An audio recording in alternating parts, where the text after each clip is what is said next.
सरकार ने 1 तारीख को बजट पेश किया, लेकिन जो बजट पेश किया गया उसमें एक बड़े संकेत मिल रहे हैं कि आने वाले दिनों में क्या रेल टिकट के दाम बढ़ जाएंगे। क्या वाकई ऐसा होगा? नमस्कार, आप देख रहे हैं न्यूज़ 18 का डिजिटल प्लेटफॉर्म। मैं हूं आपके साथ श्रुति श्रीवास्तव।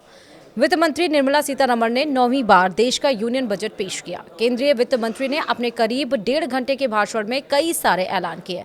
उन्होंने स्वास्थ्य, शिक्षा से लेकर इंफ्रा तक कई सारे ऐलान किए हैं। सरकार ने कई चीजें पर टैक्स बढ़ाए भी और कम भी किए। देश भर को रेल से जोड़ने वाली रेल परियोजनाओं की भी घोषणा की गई, लेकिन बजट के डाटा में एक आंकड़ा ऐसा भी आया जिससे यह संकेत मिल रहा है कि शायद रेलवे आने वाले दिनों में रेल टिकट बढ़ा सकता है। तो आइए इसके बारे में डिटेल से समझने की कोशिश करते हैं। पहले देश का रेल बजट और आम बजट अलग अलग होता था, लेकिन अब यह एक में ही आता है।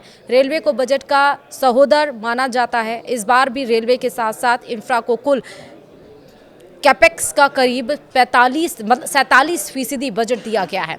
सरकार ने बजट में बताया कि रेलवे ने वित्त वर्ष 2025 से 2026 में पैसेंजर से मिलने वाली रिसिप्ट से 80,000 करोड़ रुपए कमाए हैं। वहीं मौजूदा वित्त वर्ष में 87,000 करोड़ रुपए कमाने का अनुमान है। ऐसे में यह अंदेशा लगाया जा रहा है कि सरकार आने वाले दिनों में रेल टिकट के दाम में बढ़ोतरी कर सकती है। हालांकि यह सिर्फ अनुमान भर है। टिकट के दाम बढ़ेंगे या नहीं, इसका फैसला अंतिम रूप से रेलवे ही करेगा। मिसाल के तौर पर जनरल बोगी का टिकट बढ़ेगा या स्लीपर का, यह सब रेलवे ही तय करेगा। वहीं वित्त मंत्री ने बजट में इस बार रेल परियोजनाओं को लेकर एक बड़ा ऐलान किया है।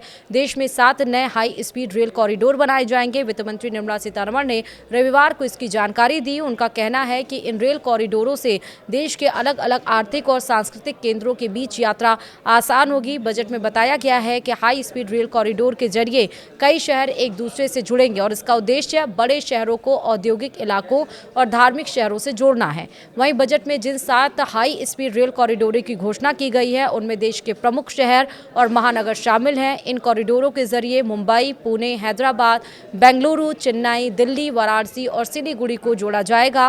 वित्त मंत्री के मुताबिक इन रेल कॉरिडोर से देश के वित्तीय केंद्रों, IT हब और उद्योगों वाले क्षेत्रों के बीच बेहतर संपर्क बनेगा। इसी के साथ ही वीडियो में इतना ही। नमस्कार।